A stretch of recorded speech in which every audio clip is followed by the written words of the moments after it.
मित्रांनो, हे तुम्हाला दिसतंय का? सागरगोटीचं झाड आहे, काटेरी. आमच्या मराठीमध्ये सागरगोटी म्हटली जाते. ही सागरगोटीची बी काढून ती एक बी काढायची आणि ती कुटून टाकायची. कुटल्यानंतर तिचं बारीक मिश्रण तयार करायची, पावडर तयार करायची आणि ती पाण्यासोबत घ्यायची. म्हणजे पोटदुखी ही बंद होते. हे बघून घ्या मित्रांनो, सागरगोटी. हे बघा, तुम्हाला पुढं विहीर आहे, मी तुम्हाला दाखवतो. हे बघा, हे वाळलेले शेंगा आहेत त्याला.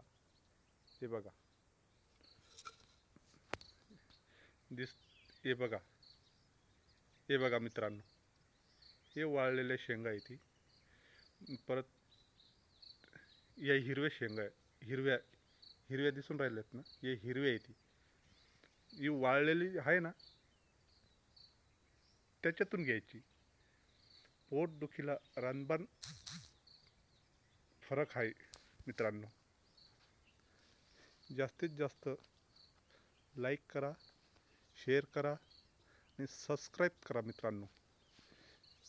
हा उपचार गरीब लोकांसाठी अतिशय सोपा आणि गुणकारी आहे मित्रांनो. असं कुठेही असतील तर घरात घेऊन आणून ठेवायचे मित्रांनो.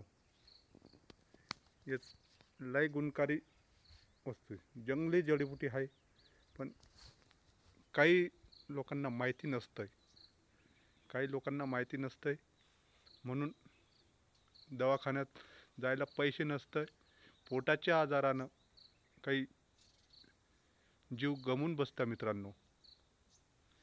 हे बघा, इथं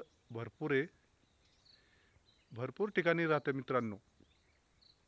असं नाही राहत नाही, असं नाही, भरपूर ठिकाणी राहत आहे. गरीब लोकांकडे पैसे राहत नाही, दवाखाना होऊ शकत नाही. पोटाच्या आजारानं जीव गमवून बसता मित्रांनो. हे गरीब लोकांसाठी चांगला उपाय आहे मित्रांनो. माझ्या चॅनलला जास्तीत जास्त शेअर करा, सबस्क्राईब करा आणि लाईक करा मित्रांनो. हे गरीब लोकांसाठी पोटाची औषधी आहे मित्रांनो.